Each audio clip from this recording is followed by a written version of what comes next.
नमस्कार दोस्तों, मैं अंशु कुमार आप सभी का स्वागत करती हूँ ग्रीन टीवी में। दोस्तों, जैसा कि हम सभी जानते हैं कि इस कोविड-19 महामारी में खेती में श्रमिकों की उपलब्धता कम हुई है। ऐसे में पैसा, एनर्जी और पानी की बचत और उत्पादन और लागत में कमी करके अधिक उत्पादन के लिए चावल की सीधी बुआई द्वारा खेती कर किसान अधिक लाभ कमा सकते हैं। तो इस सीधी बुआई के बारे में ज़्यादा जानकारी देने के लिए हमारे साथ है professor and principal scientist doctor T K Das जी। तो आइए जानते हैं इनसे इस विधि के बारे में तमाम जानकारी जानते हैं। डॉक्टर टीके दास जी, आपका स्वागत है ग्रीन टीवी में। नमस्कार मैडम, नमस्कार सभी किसान भाई को। जी, सर सबसे पहले जानना चाहेंगे आपसे कि आप संक्षिप्त में इस विधि के बारे में हमें बताएँ। सीधी बुआई धान एक प्राकृतिक संगठन संरक्षण तकनीक है। जी, सीधी बुआई धान के शब्दों में इनका राज छुपी है। सीधी बुआई धान का मतलब बीज जमीन में सीधी बुआई करना चाहिए। इसके लिए अलग से जैसे रुपाई वाली धान में होता है, नर्सरी में चारा बनाना पड़ता है और चीज इस विधि में करना नहीं पड़ता। सीधी बुआई हम दो तरीका से कर सकते हैं। जी, जैसे शून्य जुताई जीरो टिल सीड द्वारा कर सकते हैं। इस विधि में पहले जैसे शून्य जुताई करना है तो जमीन में खरपतवार है तो बुआई से 7-8 दिन पहले ग्लाइफोसेट नामक एक खरपतवार नाशी प्रयोग करके खरपतवार का नियंत्रण करें। इसके बाद जीरो टिल, टार्बो सीडर और हैप्पी सीडर से धान की बुआई करें। जिन किसान भाई गेहूं का कटाई कर चुके और खेतों में फसल गेहूं के फसल अवशेष मौजूद है, इस स्थिति में भी zero till, happy turbo cedar से धान की बुआई हो सकते हैं। उसी के लिए पहले पहलेवा करके भी बुआई कर सकते हैं, नहीं तो सूखी बिजाई करके उसके बाद पानी दे सकते हैं। और दूसरा जुताई करके, जैसे अच्छी तरह जमीन को जुताई करके मशीन द्वारा जैसे सीड ड्रिल से धान की बुआई कर सकते हैं और नहीं तो हाथों का हल से भी बुआई कर सकते हैं। जी। सर उपयुक्त क्षेत्र कौन-सा होगा इसकी बुआई के लिए? सीधी बुआई धान के लिए उपयुक्त क्षेत्र है पश्चिमी उत्तर प्रदेश, पंजाब, हरियाणा, छत्तीसगढ़, कर्नाटका, तमिलनाडु, जहां पे सिंचाई का पानी का कमी हो। और उत्तर पूर्वी राज्यों जैसे मेघालय, सिक्किम और अन्य राज्यों में, झारखंड, उड़ीसा, जहां पे वर्षा आधारित खेती होता है। जी, और भी जहां पे ऐसा परिस्थिति है, पानी का भराव रहते हैं, जैसे पूर्वी उत्तर प्रदेश, पश्चिम बंगाल, बिहार, असम, इस क्षेत्रों में भी सीधी बुआई धान अच्छी तरह हो सकते हैं। जी। सर उसके अलावा जो मेरा अगला सवाल है कि उपयुक्त भूमि कौन-सी होगी? जो क्षेत्र मतलब कौन-सी मिट्टी उपयुक्त होती है या फिर मतलब कौन-सी भूमि उपयुक्त होगी इसके लिए? सीधी बुआई धान के लिए उपयुक्त भूमि भूमि जो है, दोमट मिट्टी है, चिकनी दोमट मिट्टी, चिकनी मिट्टी को तो सीधी बुआई धान के लिए अच्छा होता है, उपयुक्त होता है। जी, असली बात यही है, मिट्टी चयन करते वक्त ऐसा ध्यान रखना है जो मिट्टी जिसके अंदर जल धारण क्षमता हो, क्योंकि जल धारण क्षमता वाली मिट्टी धान की सीधी बुआई धान की फसल के लिए अच्छा साबित होता है। जी। सर प्रजातियों का चयन जो है वो सबसे महत्वपूर्ण होता है किसी भी चीज़ की खेती के लिए। तो इसकी कौन-कौन सी प्रजाति है और प्रजातियों का चयन चयन कैसे करें? क्योंकि इसकी खेती बहुत सारे जगह कर सकते हैं, तो क्या एक ही प्रजाति हर जगह के लिए ठीक रहेगा या फिर हर जगह के लिए अलग-अलग प्रजाति है? सीधी बुआई धान के लिए अभी तक ऐसे किस्म का चयन और मूल्यांकन नहीं हुआ, फिर भी हम जो प्रचलित उपलब्ध वैरायटी है उसको हम इस्तेमाल कर रहे हैं और किसान भाई कर सकते हैं।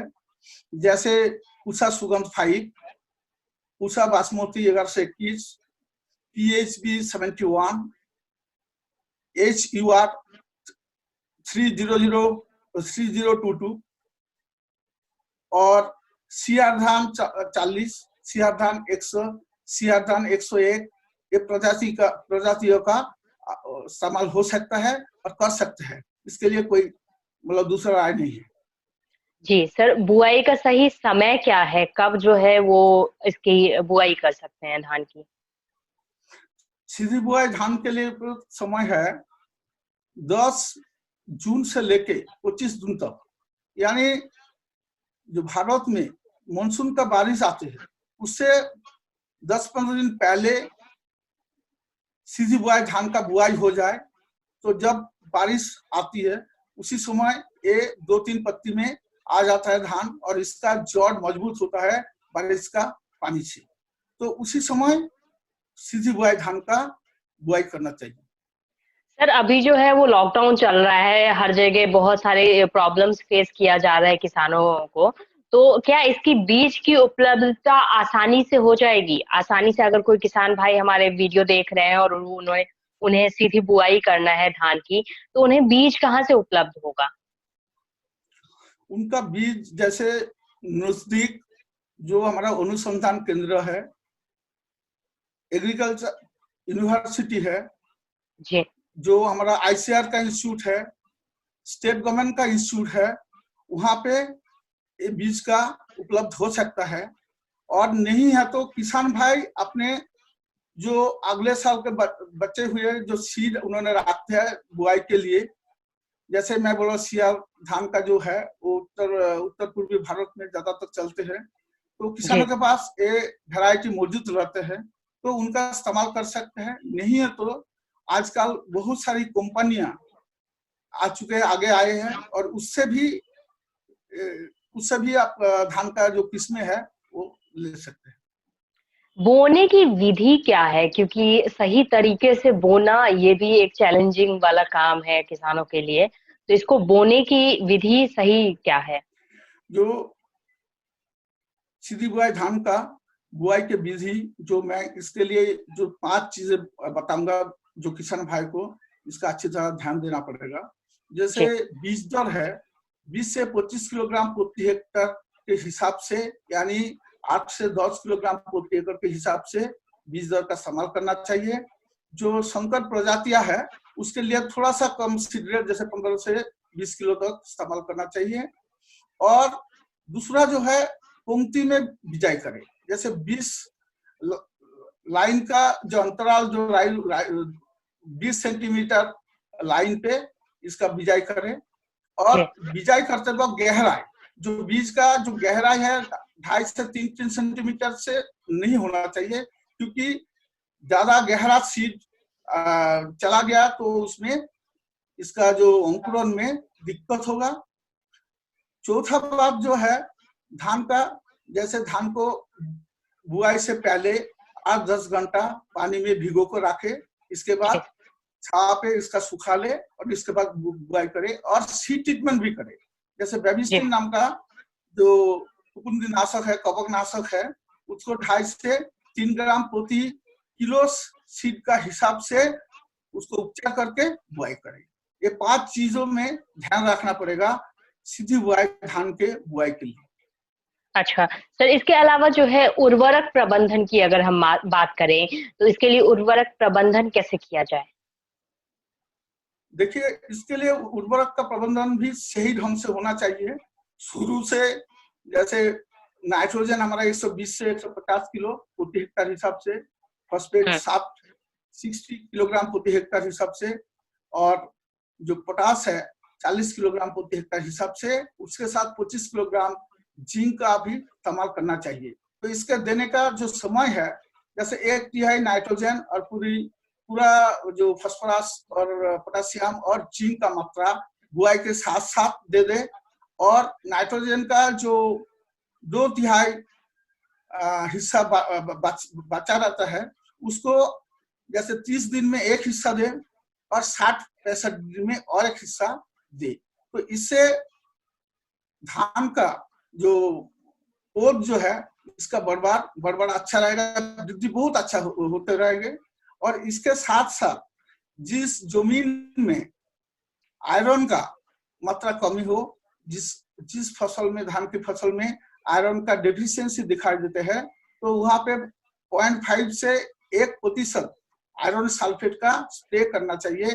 15-20 दिन के बाद, 15-20 दिन का अंतराल में करना चाहिए। कम से कम 2-3 स्प्रे करना पड़ेगा 40 दिन तक।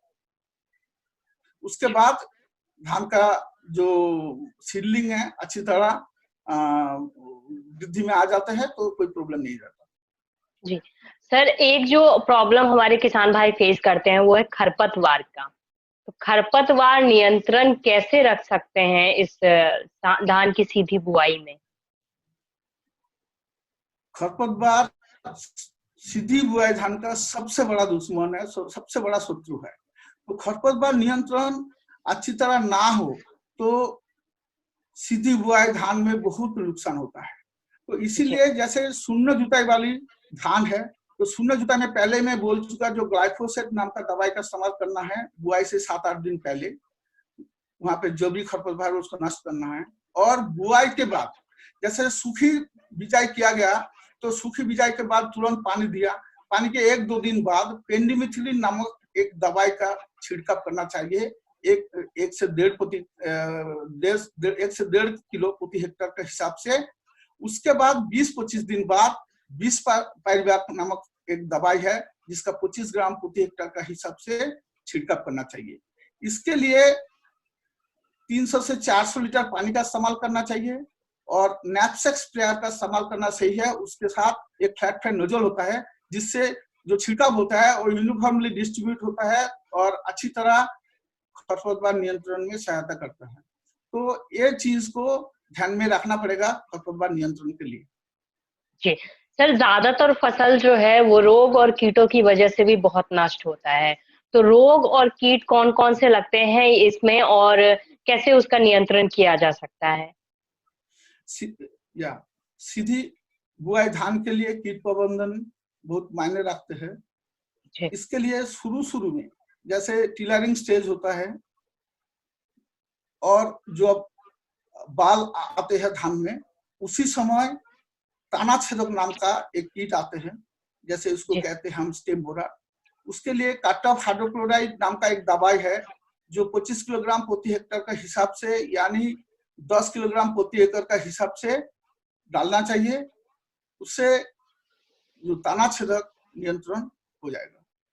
दूसरा जो है इसके ब्राउन प्लान होफर का एक कीट है जो कभी आ भी सकता है, नहीं आ सकता, लेकिन बहुत ही खतरनाक कीट है। इसके लिए एथिप्रोल और इमिडाक्लोपिड नामक दोनों दवाई का एक संमिश्रण है, रेडी मिक्स है, जिसको हम 1 ml प्रति 4 लीटर पानी में घोल बनाकर छिड़काव कर सकते हैं, जिससे इस कीट का नियंत्रण हो जाएगा।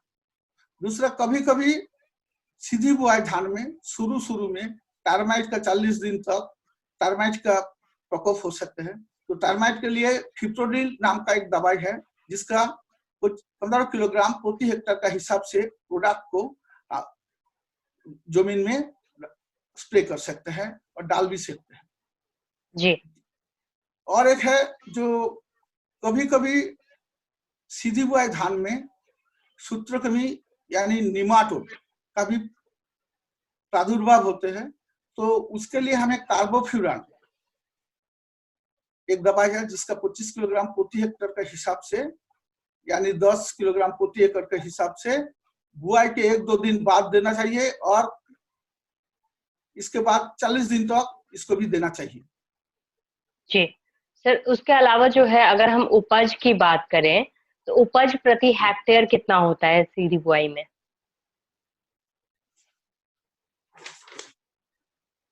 देखिए, सीधी बुआई धान की उपज, चाहे किसी भी फसल का उपज है, बहुत सारी कारणों के ऊपर निर्भर करते हैं। जैसे सीधी बुआई धान में सबसे पहले कौन सा किस्म का चयन किया गया और जो फसल परिचर्या, फसल जो उत्पादन तकनीक कैसे इस्तेमाल हुआ, और सीधी बुआई धान के लिए खास दर से जो उस साल में उस फसल के समय जो बारिश कैसे हुआ, बारिश किस समय हुए, कितना बारिश हुए, क्योंकि बारिश का भी बहुत बड़ा योगदान है सीधी बुआई धान का उपज में। फिर भी हमने कई सालों से, पिछले 10 साल से हमने सीधी बुआई धान किया। उससे हमने 5 से 5.5 टन जो प्रचलित उपलब्ध वैरायटी है हमारा पूसा का जो है PRH 10, पूसा सुगंध 5, इस वैरायटी से 5 से 5.5 टन तक हमने पर हेक्टर उपज लिया। और इतना उपज हो सकता है अच्छी तरह जो परिचर्या हो, अच्छी तरह जो मैनेजमेंट करके जो सीधी बुआई धान होते हैं उसमें 5 टन तक उपज हो सकता है। और दूसरी है जो हाइब्रिड राइस वैरायटी का इस्तेमाल किया गया, तो उसमें 7 से 7.5 टन तक भी यील्ड हमने पाया और हो सकता है। जी, सर उसके अलावा जो है मैं जानना चाहूँगी कि हमारे किसान भाइयों को बताएँ आप कि सीधी बुआई के क्या-क्या लाभ है धान की अगर सीधी बुआई करते हैं तो?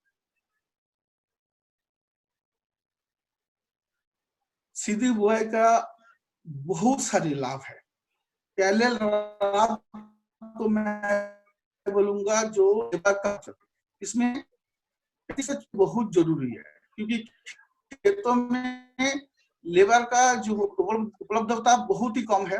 तो इस सिचुएशन में क्योंकि रुपए वाली धान के लिए करीब 7-8 हजार रुपया सिर्फ रुपए के लिए लगता है और उसके लिए श्रमिक और लेबर का जरूरत पड़ता है, तो वो चीज में आपका बचत हो जाती है। 35 से 45% बचत हो सकता है। पानी का बचत 20 से 30% पानी का बचत होगा और ऊर्जा डीजल का बचत 50 से 60% ऊर्जा का बचत है।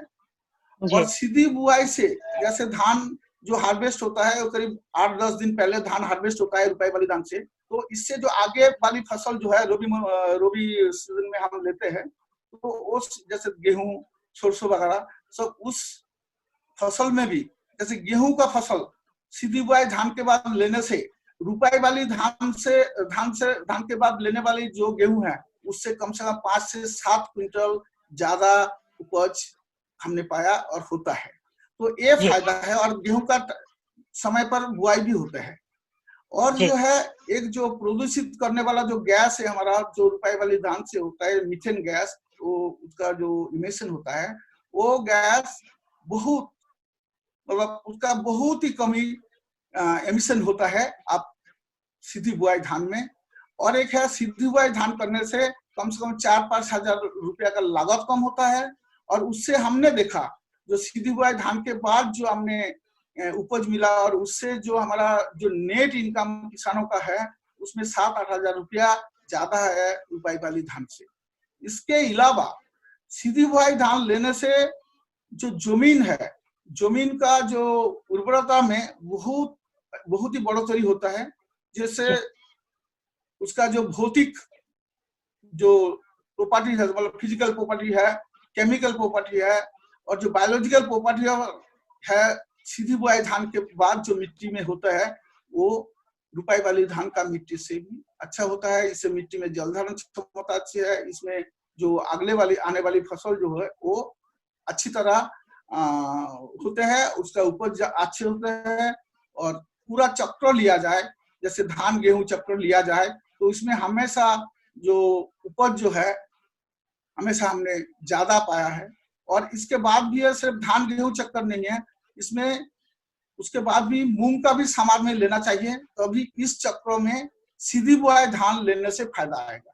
सीधी बुआई धान से जो फायदा किसानों को मिलते हैं उसको और भी बढ़ाने के लिए, उसको इनकम को बढ़ाने के लिए धान गेहूं और सामार में मूंग का फसल भी लेना चाहिए। इससे अधिक लाभ होगा और किसान इससे अधिक मुनाफा ले सकेंगे। जी सर, उसके अलावा जो है वो आप कोई संदेश देना चाहेंगे ग्रीन टीवी के प्लेटफॉर्म के जरिए जो धान की खेती कर रहे हैं उन किसानों को?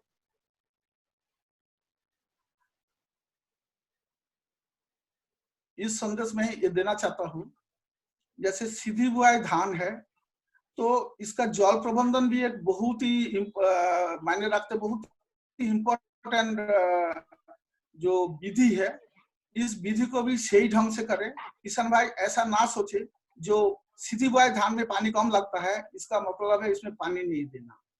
तो ऐसे है तो पानी देना पड़ेगा। जैसे जून का महीने में जब वातावरण में अत्यधिक तापमात्रा है, बारिश नहीं हो रही है, इस स्थिति में कम से कम 4-5 दिन का अंतराल में, जैसे मिट्टी में बाल के बराबर जो चीड़ दिखाई दे, इस सिचुएशन में पानी देना पड़ेगा। और पहले 30-40 दिन पानी का इस्तेमाल ऐसे करना है जैसे कभी भी फसल में पानी का दिक्कत ना हो, पानी का कमी महसूस ना हो।